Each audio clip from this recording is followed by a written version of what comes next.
Very good. It's 1:30, so we will begin the liquor control meeting for today. We have a few items on the agenda, and the first item is approve the minutes of the September 15th, 2021 meeting and the September 15th, 21 special meeting. If there are any comments or changes, hopefully everybody's had a chance to review them ahead of time. If there's any comments or changes, please let us know. Otherwise, we would accept a motion. So moved. We have a motion. Do you have a second? Second. Motion and a second. Any further comments? All those in favor say aye. Aye. Opposed, same sign. Motion carries. Very good. Moving on. 2A, application for a transfer of a Class B alcoholic beverage license from Dakota Liquors LLC, doing business as Main Avenue Liquors, located at 4000 Main Avenue, to Longhouse Saloon LLP, doing business as Main Avenue Liquors, to be located at 3838 Main Avenue. Steve. Well, good afternoon, Liquor Board. So the first application today is exactly what we're saying. It's a transfer. So they are buying the Main Avenue off sale and want to move it to a building that is next to the Simonson gas station. They own all of the buildings there, and the building where they want to move it to most recently was like a Chinese buffet kind of thing. And so I guess that's really it. And then as far as like the background check, there were no significant issues that came up. Originally, when they supplied the application, they did not have a manager listed. We delayed that coming forward until they listed a manager so that we could do the background check on that person also. So Steve, can I ask, so they don't have a manager now still? No, so it's currently operating under the old ownership and that management group. Arch Simonson didn't want to name a manager right away. He wanted to make sure that he was able to acquire the business and the license, and then name a manager. We suggested that he would need to have somebody listed so we could do the background check on him. And so that's why you see two reports there. The first one on top does list the manager, and then the one underneath does not list the manager. So that's. And so can I ask, I apologize, but can I ask one more question? So then, were there any concerns from the police review? Nothing showed up in criminal or credit history for Mr. Simonson, and nothing on criminal history for the manager that they have listed. Any other comments or questions? So it's basically it's an existing license, but they are changing the form of the business. Would you say that?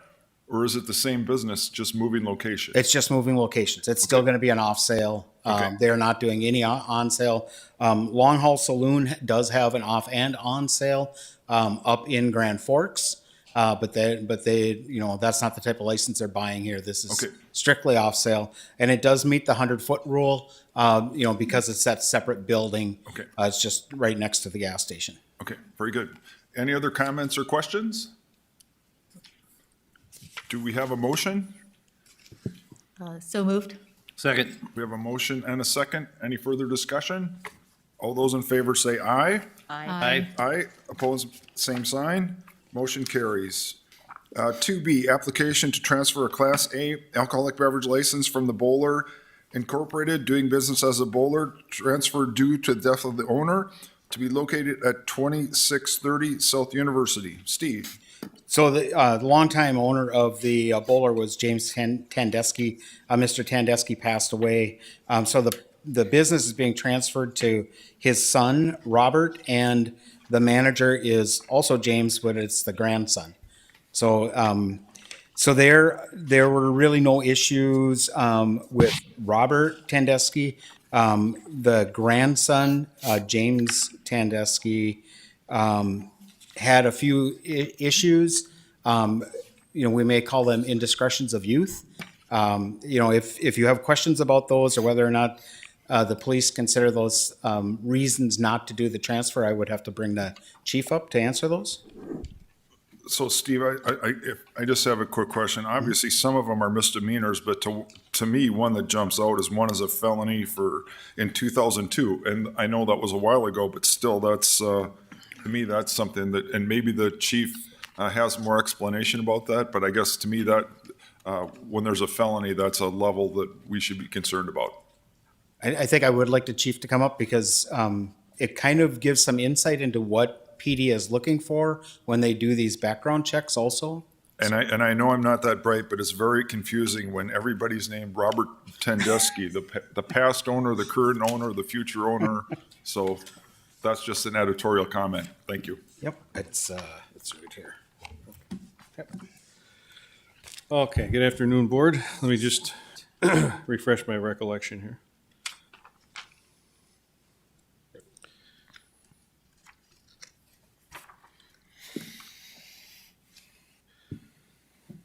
Okay. Yeah, so when we look at these things, specifically the felony, but in all of them, we look for crimes that would indicate potential for their inability to properly run a business from a perspective of drugs, alcohol, theft, fraud, things in which we would have concerns as a city with that individual being a manager or operator of a business to make sure that it was being operated legitimately and that their violations wouldn't seep into the business itself. So there's a offense, there's a pattern, whether or not there's a pattern of behavior, and then there's proximity in terms of time. So we did look at this, and while there are a number of things here that are 18 plus years old, including that felony, we're able to look at the offense. So we can get a hold of the entity, and so on many of these we have either to verify the information provided to us by the applicant is accurate, because in some of these they had various roles in a crime, and that goes towards conduct and all that kind of stuff as well. So when we looked at this one in particular, I did not feel that it was necessary to use it as a reason not to approve the license, at least from our perspective. Thank you very much. Are there any other questions for the chief? I have a question about the most recent disorderly conduct. That happened while James was a manager of the bowler, is that correct? If he's been the manager there for 13 years, that was 9 years ago, or 8 years ago? So I think, do you have any concerns about this most recent arrest while he was acting as manager of the bowler? He wasn't acting as a manager when this happened. Let's see here. He got into an altercation with another male over a female inside of a different premise in Minnesota. So, no, I don't. So he wasn't acting as, but he was working as a manager at that time, is kind of what I'm getting at. So you don't have concerns about it because it was at a different location? Correct. No, I don't. No, not based on the incident itself. Okay. Any other comments or questions? Just, I have a question now. If he was applying to own the license, that would be an automatic no, right? As far as because of the felony? But the manager's different. By the current ordinance structure, the felony review goes back 10 years. As part of our package, and Steve and Nancy and I met earlier this week in preparation for a package of suggested changes to the ordinances and the process to include opening that up to a more, kind of comprehensive review of that record, not first based on time entirely. So there's that will be coming before you under the current ordinance structure. And again, in review of this, that 18-year-old offense and the specifics about it would not necessarily lead me to recommend that they do not get a management or operator position 18 or 20 years later after that event. Their connectivity to their ability to operate is not there. There's quite a large amount of time in between that. And absent the disorderly conduct situation in 2013, which is more current, really wouldn't have much else to base it on. Now, one of the things that we are looking at is renewal applicants' background reviews. So how this would play out is, should that go through, when this is renewed and we look at this again and there's another incident, adding on to that 2013 conduct, now we're seeing a pattern of behavior, and is it connected to their ability to run the establishment? And so that might be a different recommendation at renewal based on that, but that's one of the things that we currently don't do, so we don't know as we progress. But that we've got, I think, a number of things you'll find pretty interesting and beneficial in terms of how we do this going forward. Good.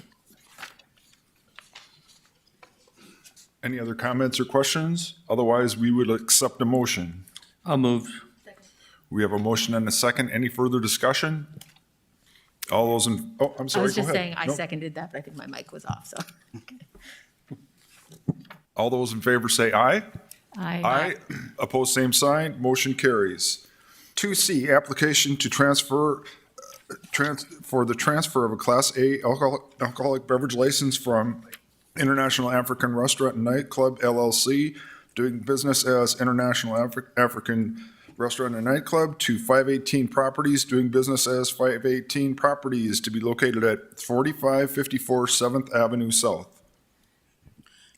Thank you, Commissioner. So this one probably, everybody's aware that of what happened with the African nightclub. They were given a certain amount of time to find a buyer. The ownership group that came forward requesting this transfer is also part of the ownership group that owns the building. And so now they would have the building and the liquor license and would look to run some type of a bar restaurant type of combination down the road. Because of the hurried nature of this transaction and trying to find appropriate ownership group, some of the details of how this will be run have not all been worked out yet, including the name of the club. And we just had to put something in, and so we put it the 518 Properties, which obviously they're probably not going to use that. They'll probably use some other kind of name. And then also what the concept will be. And I know I was speaking to Mr. Brandt before the meeting, and they're still kind of kicking around some ideas. Right now, they're in search of, a top-notch manager to run the facility, and that even picking who that is might kind of guide how that business operation comes out. So there were a couple of items in the background check.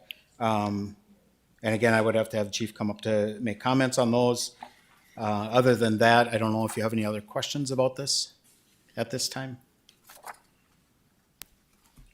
So, Steve, I have a question. So right now, they have a manager, but let's say that they hire another permanent manager in the future. Will they send that to us and have that be under our review, or how will that work in the future? We would still look at the background check of the Right. new manager. So if a background check is done, that will still come to us, even though, let's say hypothetically we approved, that we would still review that. That's correct. Okay. Yep. Go ahead, chief. And I guess, I don't know if anybody up here has any questions, or we'll let the chief begin first. Go ahead. Sure. One of the things that came up is a 17-year-old citation related to alcohol. If that were more current in time, I think it would have more of a concern, but that's a pretty dated incident with no other incidents after that. So no concerns there. And again, under our current matrix, it would also be not applicable. And then there's a case that was actually dismissed, and we did review that to get the details as well. And frankly, I would concur that it probably should have never been an arrest, but this happened in another state and was dealt with. So I don't have any public safety background concerns on any of the applicants. Any other comments or questions? I guess though, this is essentially just holding on to it for the next sale, right? The manager that they've identified here probably wouldn't actually be the manager for the next company that came in to use it. So the way that I'm viewing this is that this is going to be an ownership group that is going to run a restaurant, bar combination. We just don't know what that's going to look like quite yet. And speaking to the applicant before the meeting, it's their intention to name that top-notch manager first, and then decide what that bar-restaurant combination will look like, what that operation will be. I'm not sure. I guess, we really don't have enough information, I think, compared to what we request of other applicants. But I understand this is kind of like due to the situation that we have. but Exactly. We're going to have to review the next, when they do come up with what they want, we get another proposal, correct? We can certainly request that and make that condition of the before they open, that they bring back what that operation is going to be, and along with who that permanent manager is going to be, so that you have a better idea of just what's going into that neighborhood. I think even especially with the circumstances, we really do need to see a more complete plan. So I'm willing to support this, but I would definitely stipulate that we need to see a more complete proposal. But I also, if you don't mind, I'll add real quick that's why when they appoint a manager, that will come before us no matter what happens. And I do think that's very important because of what happened in the past. I think it's very important for this particular place to have good management because we don't want to have a repeat of what happened. And so we want to have good ownership and management. And so that's why I brought up the thing that for sure they're going to come back once they appoint a manager. And so that's good. But any other comments or quick? Go ahead. Yeah, I think part of the problem here, and I think we all feel that this worked out for the better, but is the wording that's being used, like revocation of license, suspension of licenses, et cetera, because these licenses have been traded in the market in the past, where they're not always bought from the city, they're bought by a previous owner. They're assets that they look at this way. I think there's people that would rather see that go away. I totally disagree. I think it's an asset that in this case, the people from the African Club should have been able to sell. So I think the city has the right to always suspend a license and suspend it indefinitely, inactivate it, whatever wording we use. But I think we have to define those words so that, in this case, we have a developer, Brandt, that has reason to want this license and develop it. It's hard for him to name a manager, name a concept, et cetera, just for us to approve the license or to approve the transfer. Now, it would be his risk if he bought this license and he comes with a bad application, et cetera, and we say, no, this isn't good enough, that's a suspension or a failure, we're not going to activate it. So I think there's probably some legal reasons also that we should do this based on past. I'd be curious what your thoughts are on that too. And Nancy, I see you at the podium, so if you don't mind me interrupt, if you wouldn't, and I know you hesitate to comment, but I would appreciate your perspective. Thank you. So I was thinking along those same lines. This is an unusual situation that comes to us as a result of a revocation that has been suspended pending the transfer of the license. So this did come rather quickly, given the circumstances. And so it may be appropriate to do a conditional transfer pending the additional information, the manager information, the concept information that is necessary for a transfer in order to avoid that revocation from occurring. So Nancy, can I ask you a technical question? So the city commission gave them 30 days to do this. And so if we voted that, gave it a conditional, would that then fulfill what we told them they had to do? I believe, yes, they do have an agreement in place to transfer the license, which was what was provided for by the city commission. And so that's why I think this is coming to you before you now is, do you have enough to consider the transfer as a legitimate transfer opportunity here? Mm-hmm. Yeah, I think given the short period of time they had, the 30 days, looks great to me. I mean, I think it's the way to move forward and get it on the right foot, so I'd support it. Any other comments or questions? My only question, last question is it typical for building owners to own liquor licenses? And are there any potential issues in case there's not a clear plan in the next couple of months? Yes, I think it's very common for the people that have the bar restaurant to, have the liquor license to own that facility. Some people don't want to have they would rather just pay somebody rent and then let them take care of any maintenance. And other people look at the equity built in the property that you have. So some of the license holders in town won't open, something where they have to rent. They will only do it if they can build and own. So it's very common for that to be the case. Okay, perfect. Thank you. Very good. Any other comments or questions? Otherwise, we will accept a motion. I move to accept a conditional Okay. proposal for transfer. Second. We have a motion and a second. If you don't mind me asking, Steve, does that fulfill what we've been talking about?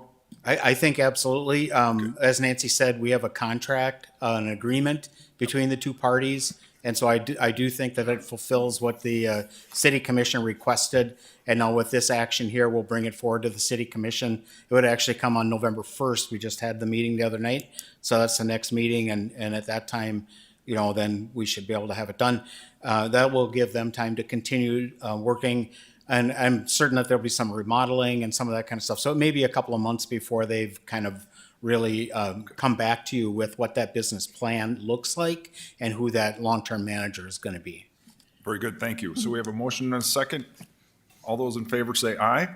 Aye. Opposed, same sign. Motion carries. And last item on the agenda, the Police Department Monthly Report, 3A, Compliance Check Failures, Brewbird, Cowboy Jacks, Fargo Billiards and Gastropub, Fargo Brewing, Fort Knox, Granite City, Hi-Ho Burgers and Brew, No Bull Country Club, Olive Garden. Chief. Okay, thank you. I will take them in the order that they're, that you just went over. So Brewbird, this was a serving to a 19-year-old. The server that did it was server trained.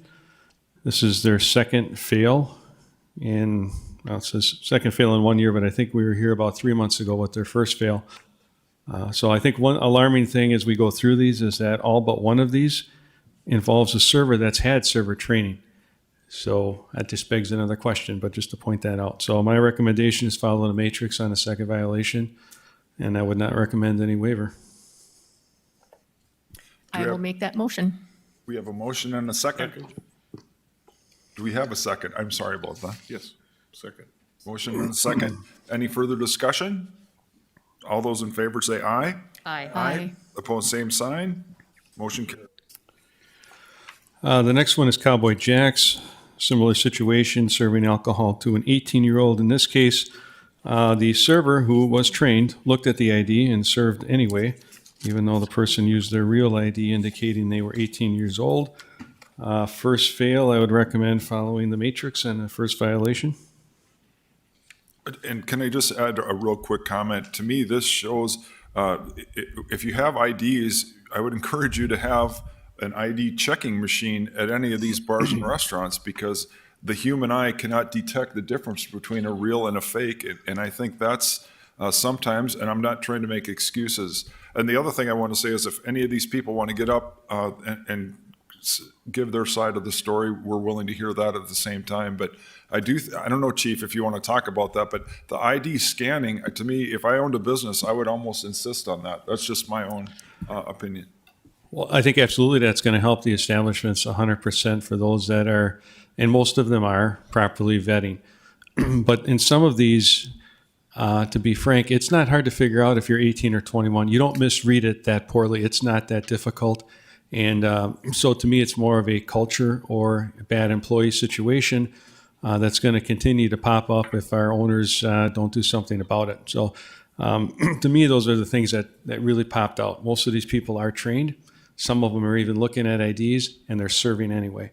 So, I'm sorry, go ahead. No, I appreciate the comments, and I'm sorry we got off a little, but I do think this is it's obviously a problem when you have this many on this list. Right. It's something that we need to address. So Any other This comments or is a questions? little Go bit ahead. off the specific matter here, but I was noticing in the police reports that they were called over to the sports bar a couple times because their scanner was incorrectly reading, which, knowing nothing about scanners, I'm trying to figure Yeah, and out how can they we- work. I don't know what kind of scanner they have, but apparently there's a sensitivity they can set on it, and they set it to such a sensitivity that it was misreading valid ones, but that's part of a different issue. But if we want to, and I'd be happy to address those questions maybe as we move through these non-compliance agenda items, if that's okay. Yep, that's great. So if right now we're on the Cowboy Jacks one. I believe we have a motion and a second. A motion to approve the following the matrix. Second. Motion and a second. Any further comments? All those in favor say aye. Aye. Opposed, same sign. Motion carries. Next one. Fargo Billiards and Gastropub. This is serving alcohol to a 19-year-old.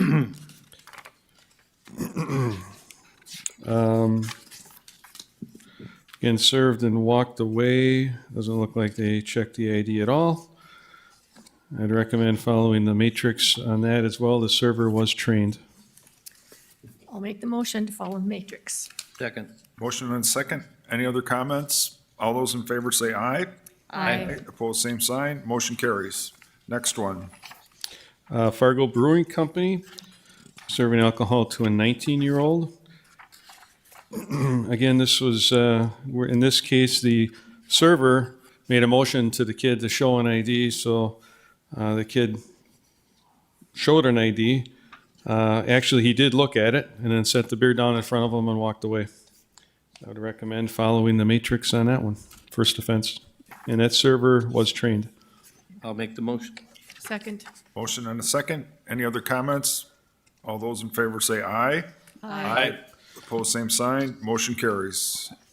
Next one. Fort Knox, serving alcohol to an 18-year-old.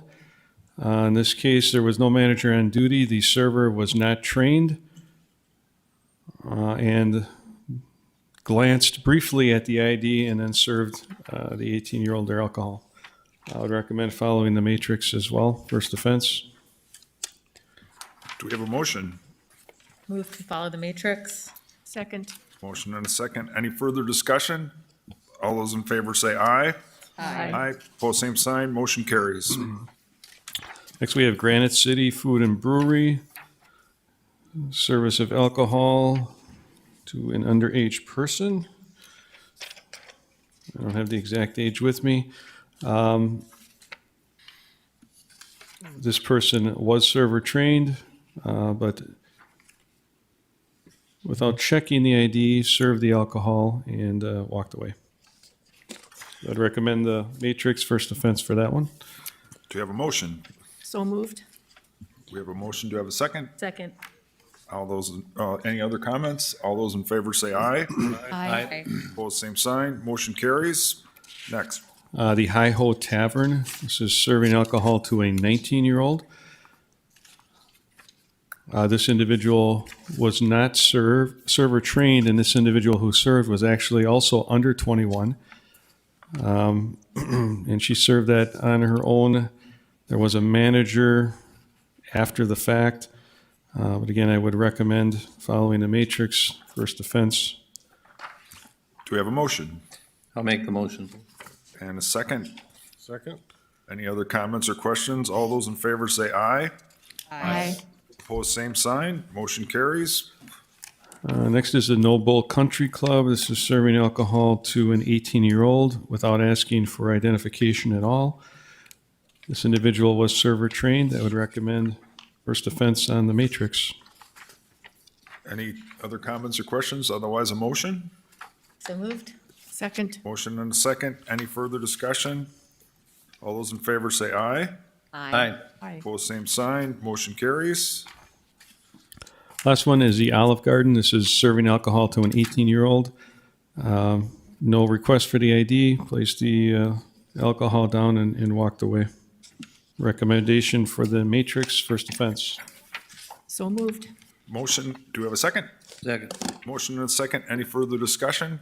Since this is the last Yes. item, I think we do need to have some discussion. I'm not sure if we should vote on this one and come back to, and. No, go ahead. as a Go ahead. group. No, it's good. This is a lot of violations. This is quite a number. Yeah, I mean, what is it, 22%? So they did 41 total, 32 passed. But that's still not a great ratio in a short time, especially when you've got at least one that is a second-time offender. So kind of as I said before, it appears in some locations, and the underage drinkers know where they are, where they either don't use scanners or they can walk in and get served, because in many of these, they didn't even ask for the ID. Some of them they did, and they just served them anyway. It's almost like I went through the training, so if I ask you for the ID and then just maybe misread it or don't pay attention to it, I'm okay somehow. There just doesn't appear to be much emphasis on the importance of this from that server capacity. I just have a quick comment. The other thing that's frustrating is the North Dakota legislature reduced the penalties for the minors. So that's the other part, that it's like they're sending a totally different message. That makes it challenging for us, because supposedly we're supposed to be on the same page. And I don't want to get you in hot water, Chief, but I just, to me, they're saying the opposite of what we're trying to do, and that's frustrating. Well, and there could be a mixed message there in terms of, they changed the violation from a misdemeanor to, it's an infraction now, right? Or a citation? Yeah, Ordinance.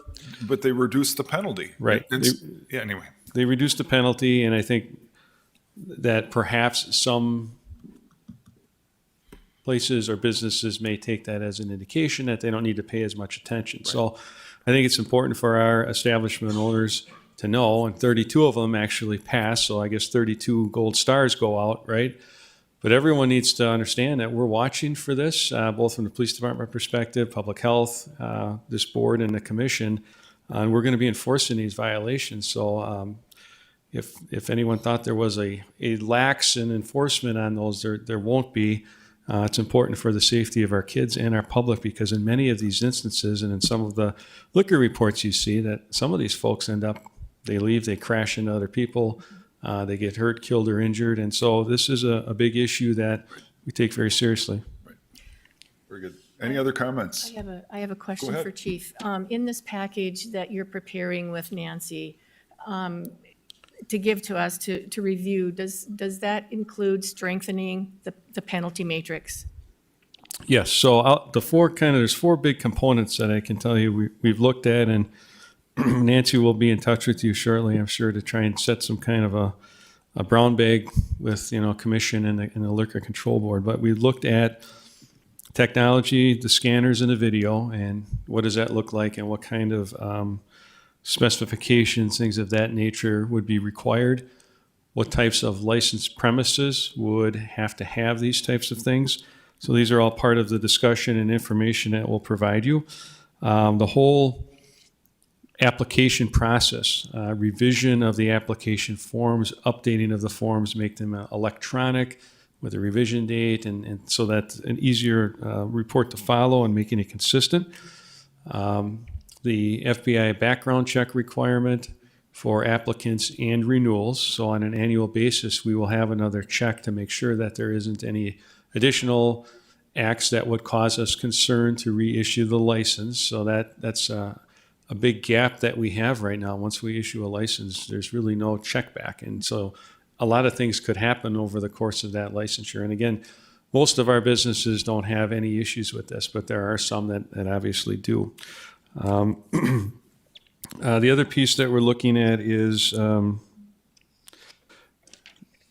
bouncers and oversight of bouncers in some of our establishments. A couple of the things that I reported on last time, we're still reviewing from a perspective of current ordinances, and is there something there more for us to bring to you for action? So there's a discussion about that. Because in a couple of the instances we talked about last time, we have bouncers leaving the physical premises and engaging in conduct far and away from the bar itself. In some instances, leaving the door unchecked for people to walk in uncarded, or becoming involved. In one case, one of the individuals is charged with a felony ag assault, and doing things that are well beyond what a bouncer should be doing, and where should they be calling the police and stopping what they're doing. So We're going to be discussing adding some potential suggestions for training, but also the oversight and accountability, just like they have oversight and accountability for their servers, to include server training for everyone in the establishment. So those are kind of the big pieces of what we're looking at this juncture. Okay. I was thinking specifically of the serving minors. I think in the matrix, if I recall, the first offense is a $500 fine, but then they can have up to 7 infractions within 18 months before we can entertain the idea of revocation of a license. We did discuss that, and yeah, no, we're in agreement that we need to exponentially kind of enhance that. Yeah. And put more options in control of the board, because some things, I think, depending on the egregiousness of them, it's not a monetary fine thing. We need to change the behavior. And if that means that the option of small suspension is on the table for certain violations that we think are egregious or that you think are egregious, we need to have the leverage to do that. And I think we're in the same page from that perspective. Okay, thank you. Any other comments or questions? The last item is the general report. Do you have that? Or is that just? Well, that was emailed to everyone. It was an extensive amount of pages. And so as we move forward in the PD with some of our technology upgrades that thankfully we got in the 2022 budget, we'll have a more efficient way to do that. Right now, the cops are doing the reports. They're getting scanned and sent, and it's a lot of information. So that will smooth out over time and probably give us the ability to prioritize things. So most of the rest of the packet is really information for you, but there are things that we're looking at in there, and so certain patterns start to emerge as well. You can look at one business where we were there 10 times over the last month. Nothing that would be a specific violation on its face, but as you start to piece together what's going on, why are we going there? Accident in the parking lot, intoxicated person outside in the parking lot. You start to piece together questions about over-serving perhaps, or things of that nature. A very difficult thing to prove, because especially if you're in close proximity to other bars, there are folks that go from bar to bar, and it's not necessarily the last one where they, the switch flips at some point, but that's where we thought the server training, I think as you suggested also for the people at the door to better assess who are they letting in, is an important piece.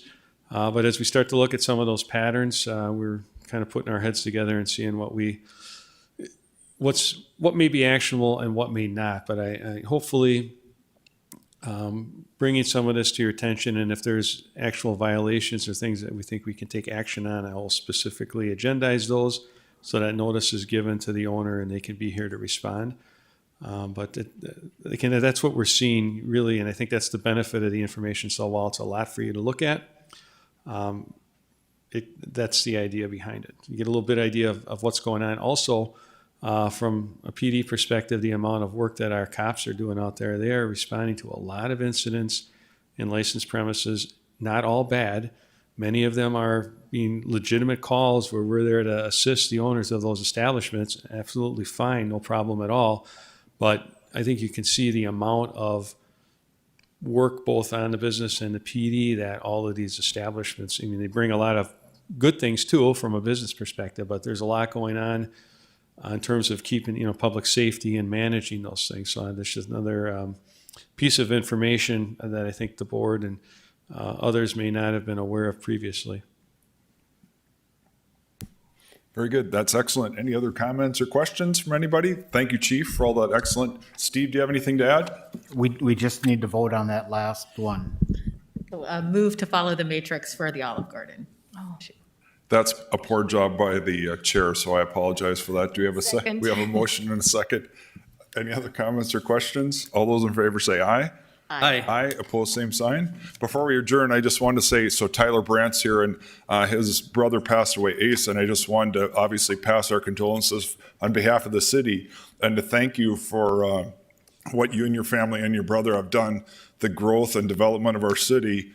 He was obviously a very good man, brother, son, uncle, all those things. And so our condolences go out to you, and we're very thankful that he was here He was a very unique guy. I don't have to tell you, and so he's done a lot of great things for our city, so we're very thankful. So you can pass that on if you don't mind, and we'll be thinking about you.